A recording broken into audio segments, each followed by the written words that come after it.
Excuse me, very short time 走るように言われました。なんでこんな走らないといけないんだよ。くそ遠いよ。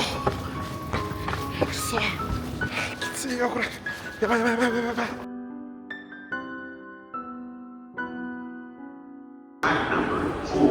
For your safety, please stand behind the yellow line. お客様、準備より。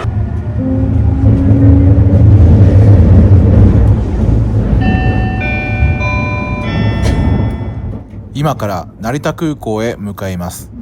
今回は中国乗り継ぎでタイのバンコクに行くお話です。2024年の年末に撮影した動画なのですが、年の瀬ということもあり、航空券の値段が非常に上がっておりました。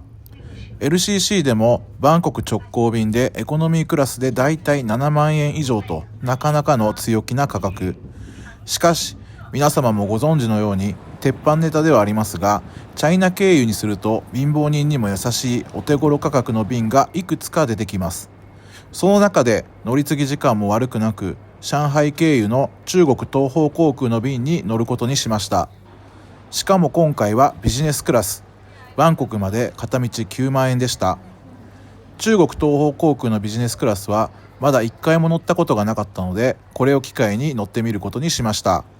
しかし2024年最後のフライトでこの男にトラブルが襲います。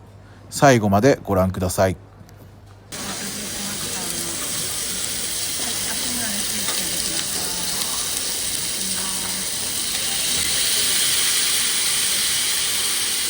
中国東方航空のチェックイン開始までまだ時間があったので、成田空港のプライオリティパス名物といえばこちらのヤンマのすき焼きということで、初めてなんですけども私は利用させていただきました。しばらく日本には帰れないので、美味しいすき焼きをかみしめていただきました。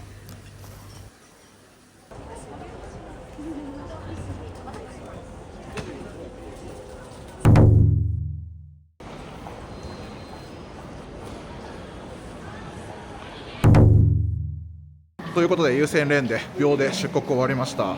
東方航空ね、成田からビジネスクラスを利用すると JAL の桜ラウンジに案内されるんで、今から桜ラウンジ行きます。もうさっき食べちゃったけどね、どうせカレー食べたくなるんでね、行くとね、ちょっとまだあと2時間ぐらいあるんで行きます。先ほどお話しした通り、中国東方航空のビジネスクラス以上のお客様はワンワールドの JAL 桜ラウンジを利用することができます。中国東方航空はスカイチームなんですが、アライアンスを超えて提携しているということで、こちらのね桜ラウンジ入ることができました。 JAL のラウンジといえばカレーですよね。先ほどすき焼きを食べたばっかりなんですけど、ちょっと我慢できなかったんでね頼んでしまいました。しかもこのカレーね美味しいんですけど、カレー以外のものも JAL の食事食べたくなってフィッシュ&チップスとか余分なものを頼んでしまっております。こういったことをね2025年は減らしたいというか、もうねあんまりラウンジに行ったから食べるみたいなのは控えようかなと思っております。これちょっと最悪な映像ですが、カレー牛にして食べております。美味しいんですけどね。その後お腹も満たされたので、くつろぎスペースみたいなこの広い誰もいないところで炭酸水だけ飲んで時間を潰して、これからゲートの方に行きたいと思います。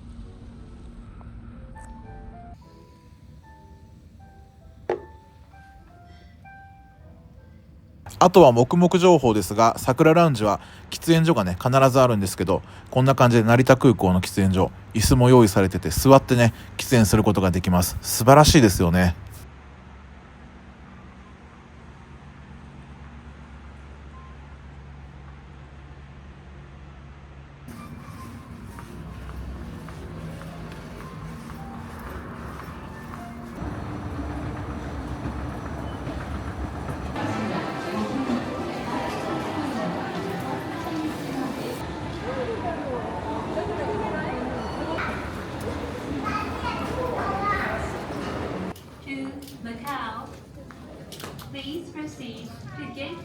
からの指示のため、皆様の飛行券のご案内が遅れる見込みです。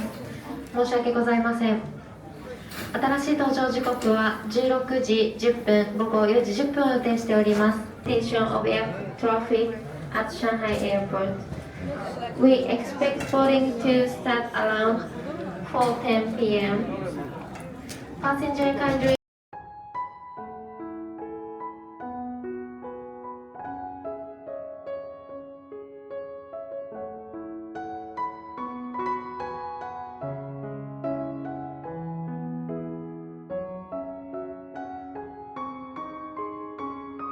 今アナウンスにあった通りね、航路が混んでるっていうことで機材トラブルとかじゃなくてね、1時間ぐらい遅れるんですけど、私ね、上海で2時間なんですよ、乗り継ぎが。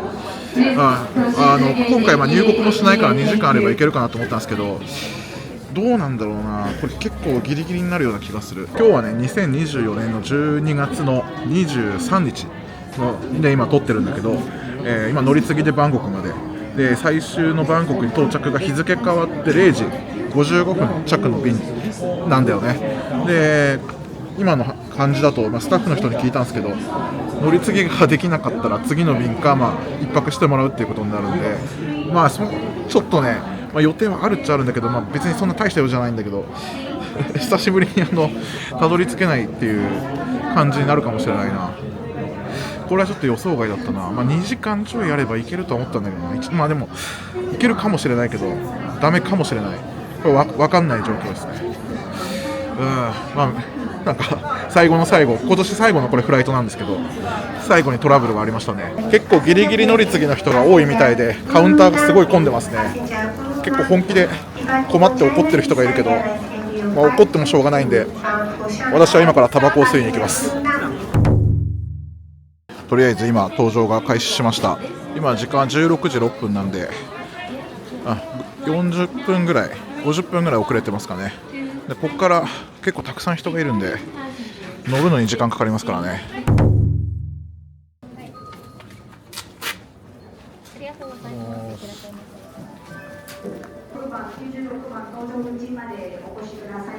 ということで搭乗が始まりましたけど、乗り継ぎできるかな。結構人いるからね、時間かかると思うんだよね。機材はなんかすごい青いやつだな。さっき見えなかったんだよね、ゲートから。特別塗装のやつかな。お、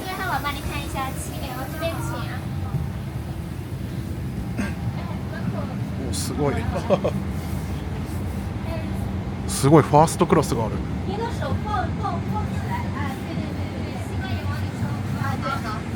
それで機内に入りました。こんな感じで予約した時にね、フルフラットスイートって書いてあったんだけど、しょぼいタイプじゃなくてちゃんとフルフラットになるタイプのビジネスクラスですね。そんなに多分新しくはなさそうですけど、予約した時はエアバス350だったんですけど、今ボーイング777になってますね。機材変更したのかな。何の連絡もなかったですね。前方にはファーストクラスがありますね。乗ってる人いないから、多分ファーストクラスとしては飛ばしてないんじゃないかな。あっちを選べば選べない、確か選べないよね。だってもともと予約した時350だったから、全然配置が違うんで、こんな感じでお水があったりとか、スリッパもありますね。あとアメニティはないです。これヘッドホンとクッションと膝掛け、ブランケットも十分ですね。3時間ぐらいですからね、とりあえず上海までは。そんなことより間に合うかどうかが一番心配ですね。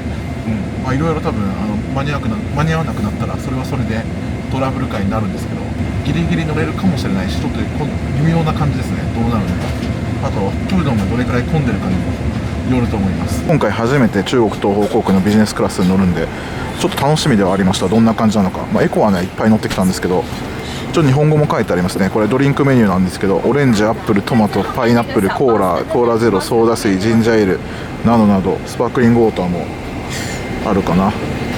東方航空茶っていうのもあるんですね。これいいですね。冷たいやつちょっともらおうかな。プアール茶とか、ウーロン茶ある。ウーロン茶の冷たいのもあるな。アルコールは赤ワイン、白ワイン、ビールとしか書いてないですね。中国のメーカーか多分そんな安いやつじゃないかな。違うかな。あとはコンセントがあって、USB があります。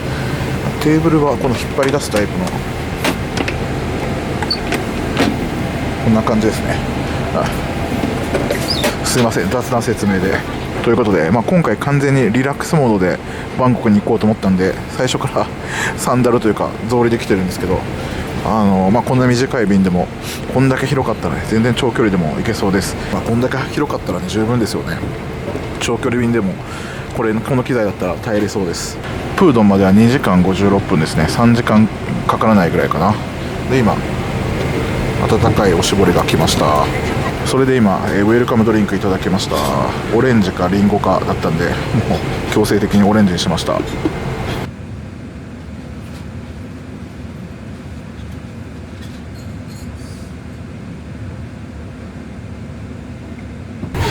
それで今機内食のオーダーを取りに来てくれたんですけど、こんな短い路線なのにすごい種類がありました。ビーフライスかフィッシュライス、ポークヌードル、チキンなんちゃらで、あとベジタリアンと5種類ぐらいありました。あんまちょっとお腹空いてないんですけど、とりあえずビーフライスを選びました。女士们、先生们，您乘坐的是 MU5224航班，飞往上海浦东国际机场。为了飞行安全，请您在飞机上不要使用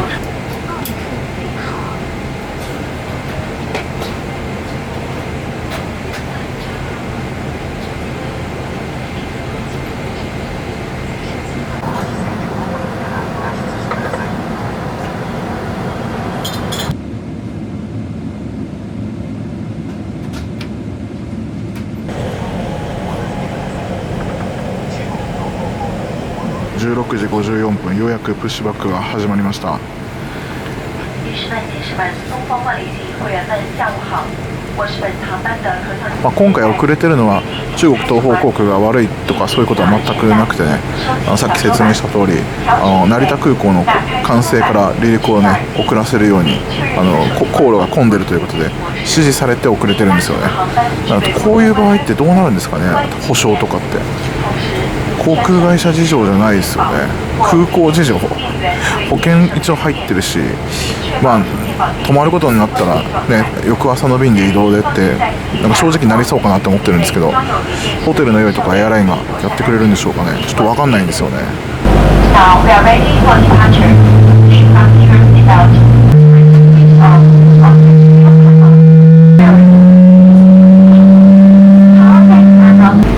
今機内放送では3時間20分と言ってました。こっちの画面では2時間56分で出てるんですけど、どっちなんですかね。その30分の差結構今自分にとっては大きいんですけど、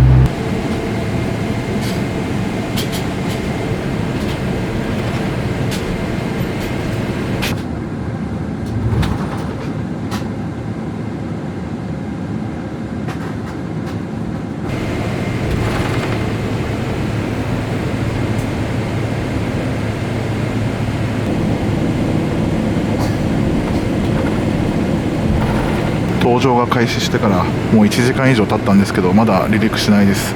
一応飛行機はね滑走路に向かってるんですけど、混んでるみたいでこれもう結構無理なんじゃないかな。おとなしく上海で泊まった方がいいかな。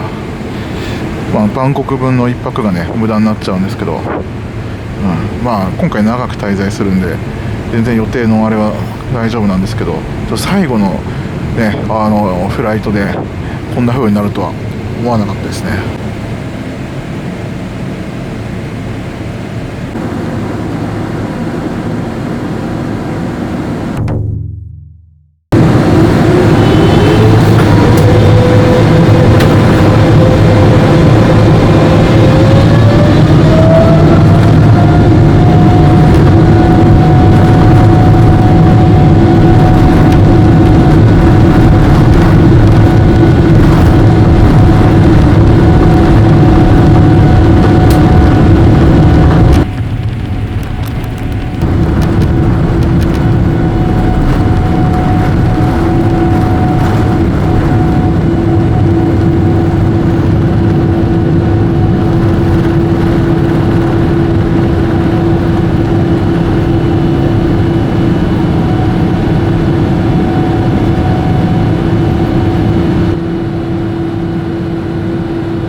着して10分ぐらいかな、15分ぐらい経ちました。今機内サービスが始まりました。またあったかいおしぼりですね。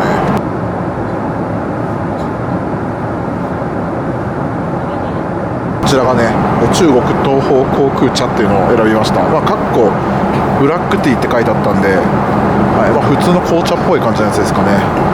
寒いんであったかいのを今もらいました。であとは、男は黙って炭酸水、いつもと同じです。でこれがミックスナッツと、ドライフルーツかな。一応ビジネスクラスですけど、こう袋のまま出てきました。全然問題ないです。でこの後もうすぐにワンプレートで多分食事が来るんじゃないかな。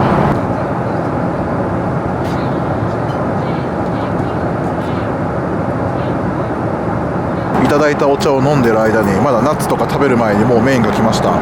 めちゃくちゃ暑いから気をつけてねと言われましたけど、これ牛肉のなんか多分ネギ塩みたいな感じなのかな。あとご飯です。結構シンプルですね。バターがあるんで後でパンに来ると思うのと、あとこのなんか弁当箱みたいなやつはちょっとよくわかんないですね。開けてみますね。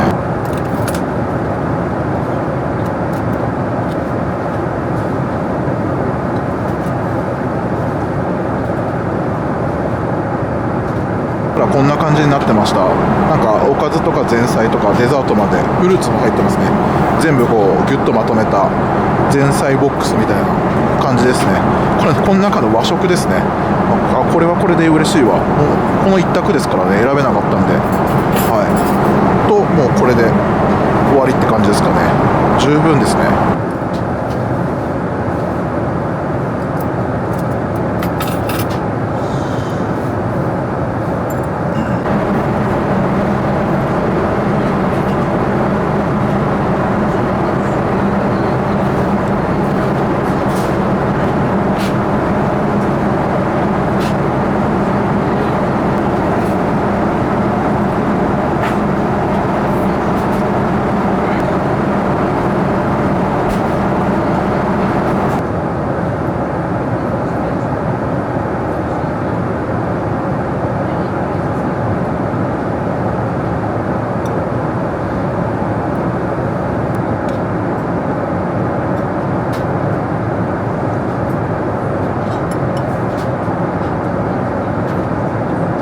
最後はデザートでハーゲンダッツが出てきました。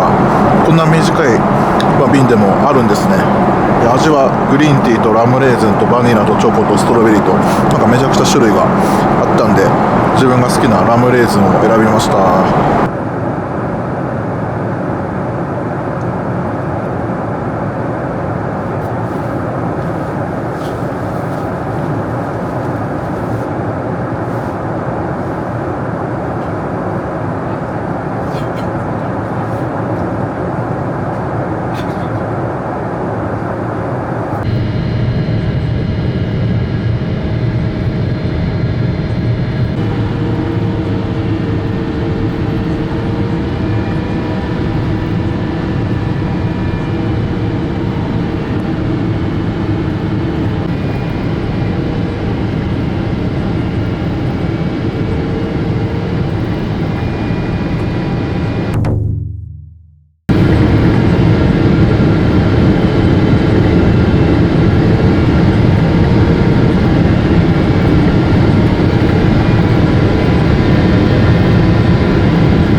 ということで上海プードン国際空港到着しました。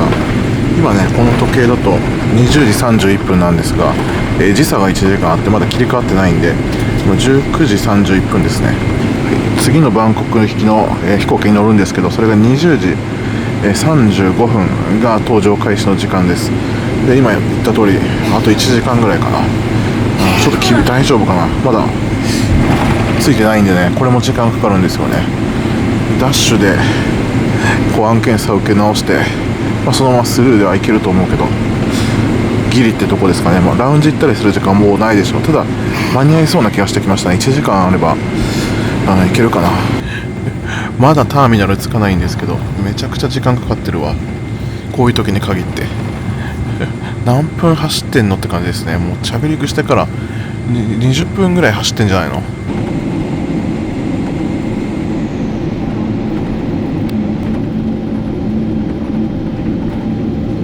着陸してからだいぶ経ちましたけど、まだスポットに着いてません。ずっと走ってます。相当遠いですね。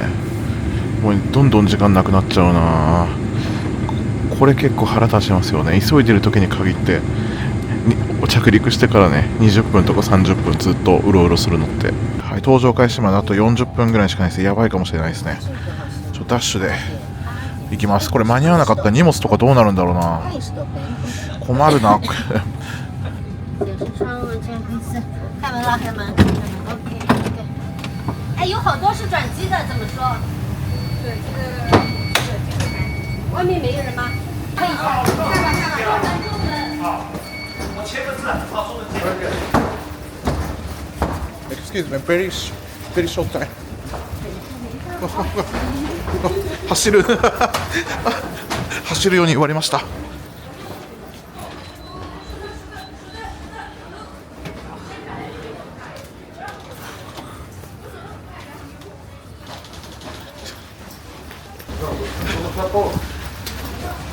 やばいやばい、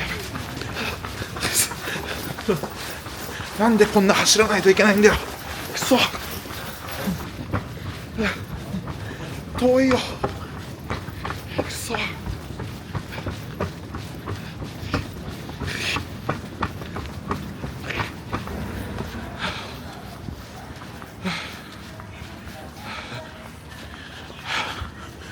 空いてそうだな。保安検査で混むことはなさそう。Very short time. Yes, yes. Same flight. Yeah, very. あ、same flight. This way. Okay, this way. こっちこっちこっち。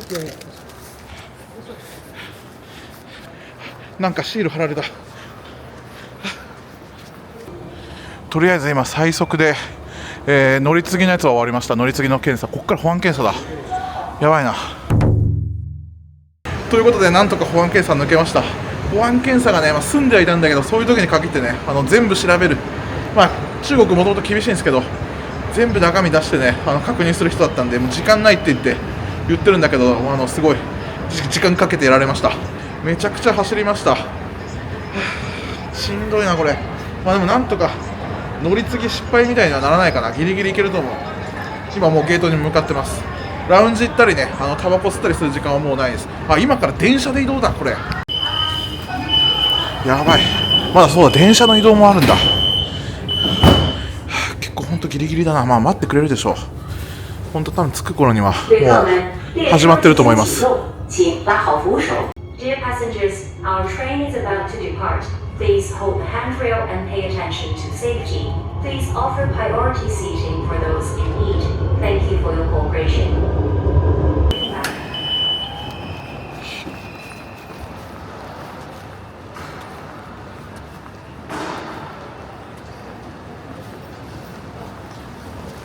久しぶりにチャイナの乗り継ぎでリスクを感じましたね。乗り継ぎリスクですよこれが。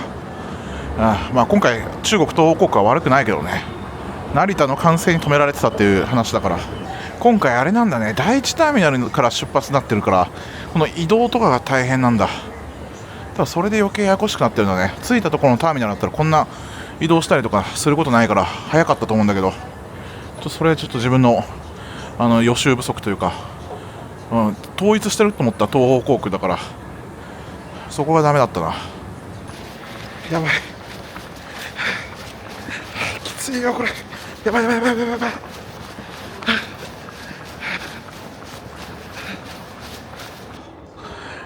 なんとか間に合いそうです。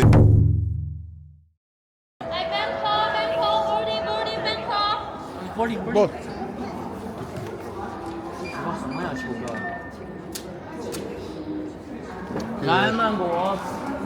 ちょうどゲートの前に来たら登場でした。はい、タイミングとしては最高かもしれないけど、とりあえずね、上海のねラウンジとかタバコ吸ったりとかトイレに行く時間もなかったですね。ビジネスクラスだからいいけどね、別にタバコは吸いたかったですね。なんとかいけるわ最後にこんなバタバタして年末の俺らしいですね。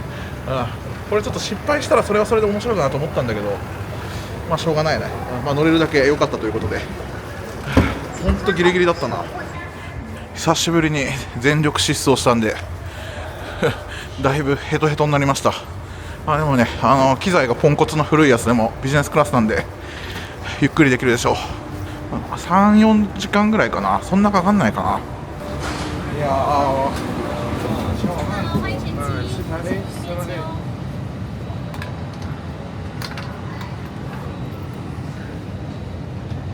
ということで機内に入りました。モニターついてますね、ちゃんと。古いタイプのシートであるけど意外と新しいみたいな感じかな。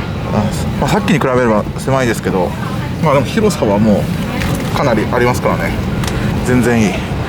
むしろこのシート好きなんですよね。フルフラットでなんかごちゃごちゃやるよりもこのふかふかシートでたくさん倒して寝た方が自分は好きだったりします。でビジネスクラスは全部で8席ですね。前の方に2列あるだけで、もう何でもいいです。疲れた。機材はエアバスの320ですね。スリッパとかも入ってるし、ちょっともう置いちゃったんですけど、ブランケットとかクッションもありました。ここ最近ね、結構回数中国来てるんですけど、中国乗り継ぎね、中国に入国せずに乗り継ぎするというのは最近やってなかったんで、国内線乗り継ぎとかそれぐらいですよね。でタイトな時間で移動するっていうのは久しぶりだったんですけど、今回まんまとね予期せぬこともイレギュラーなこと起きましたけど、そういうことが起きると結構きついかな。普通に行ったら多分普通で大丈夫です。上海なんかめちゃくちゃ楽な方なんで、中国の田舎の方の空港でねごちゃごちゃやるよりも北京上海はもう超簡単な部類だと思いますんで、そこでこんだけ食らうってのは結構久しぶりな感じかな。ということでウェルカムドリンクまたオレンジジュースです。オレンジジュースかリンゴジュースか出した。で私のねモニターだけフリーズウェイトなってて固まってるんですよね。もう隣お客さんいるんですけど、今ちょっとそれを言いました。使ってない席があれば移動でさせてくれるのかな。これだけ自分の席だけ壊れてます。こういうのもね引き当てるのも私はなかなかすごいんで、とりあえず私のモニターは真っ黒のままなんですが、今また機内食のねオーダーを取りに来てるんですけど、乗り継ぎをするたびに太るっていうね、乗り継ぎ太りというんでしょうか、私が作ったんですけど今その言葉を乗り継ぎ太りやばいよね。今ラウンジ行かなかったけど、出発する前に飯食ってプライオリティパスでラウンジ行って、でまた機内食食べて、乗り継ぎ先でまたラウンジ行って、で今からまた飯が出てきてっていうのを、フルコースでやった場合ね、1回の移動でね5回ぐらい飯食うんだよね。やばいよね。とりあえずさっきはラウンジ時間なくて行けなかったんで、あれなんですけど、でまた今からこのバンコク間はどれぐらいの機内食になるのかは分かんないんですけど、この前ね上海航空、この子会社のね東方航空のでバンコクから上海まで乗ったんですけど、朝のすごい早い便でも飯がすごいボリューミーだったんですよね。ビジネスもなんかありそうだな結構。女士们、先生们，您乘坐的是 MU54次航班。ということでモニターが復活しました。よかったよかった。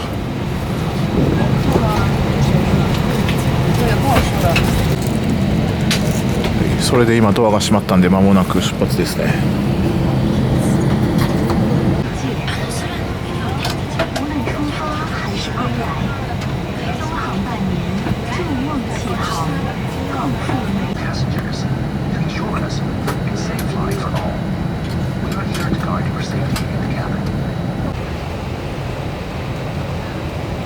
ということで今放送では、スワンナプームまで4時間5分だそうです。4時間はかかるんだね。風の方あれもあるんでしょうけど、まあかかりますね。今水を配ってくれました。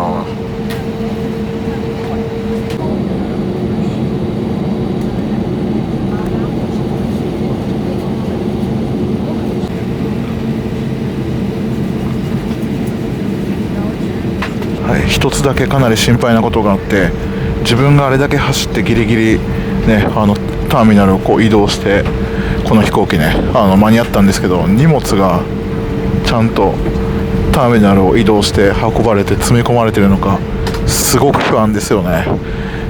しばらく日本に帰らずに長期滞在するんで荷物多いんですよ。それを全部失うとなると相当大変なことになるんで、保険はあったとしてもね、もうそういう問題じゃないんですよね。バンコクでほぼ用意はできるとは思うけど、スーツケースもね無印の買い直したばっかなんで、なんとかちゃんと乗っててほしいですね。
バンコク便も先ほどと全く同じナッツですね。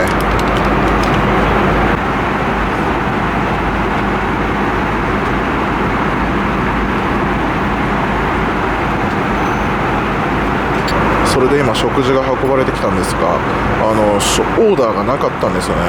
多分1種類しかない感じのパターンだと思うんですが、フルーツと天津みたいな3つ乗ったお皿が渡されました。多分これだけじゃなくて、まずこれ最初の前菜的なやつなのかな、まだメイン来るのかな、ちょっと分かんないんですけど、これだけかもしんないね。そしたらそれはそれで全然いいんですけど、これビジネスクラスの機内食って言ったらちょっと寂しい感じはするんですけど、でもその食べたいわけでもないからね。これで終わりってことは多分ないと思うけど、エビ餃子的なやつと揚げ餅と蒸しパンですね。サイズは結構ちっちゃいですね。それで今片付けられたんですけど、機内食はあれで終わりみたいですね。蒸しパンとエビ餃子と揚げ餅とフルーツというワンプレートで、終わりでした。別にそんなお腹空いてないんで、これで終わりなら終わりでいいんですけど、4時間か、さっきの上海成田便よりも距離はあるのに、全然このレベルが違うというか、食事の質が違うんで、ちょっとそれに驚きました。もっとこの時間でもたくさん出てくるんかなと思ったんですけど、これで終わりみたいです。それだったらもうない方がいいぐらいですね、機内食ね。こういうのは初めてかな。でもちょっとだけ食べたいっていう人にはいいかもしれないですね。がっつり機内食大好きみたいな人たまにいるんですけど、うちの視聴者ではあんまりいないんですけど、機内食食べたいみたいなこと言ってる人いるんで、そういう人には物足りないんじゃないかな。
士们、先生们，我们已经抵达曼谷苏万纳普国际机场。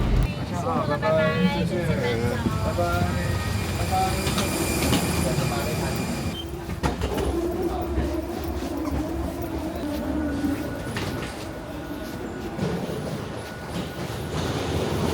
ということで、ほぼ定刻にスワンナプーム国際空港着きました。もう眠いですね。とりあえず今からイミグレーションを受けます。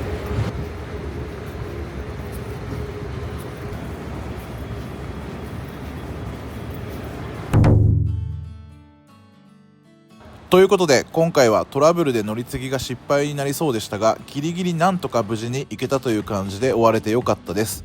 荷物も優先で返却され、早く受け取ることができました。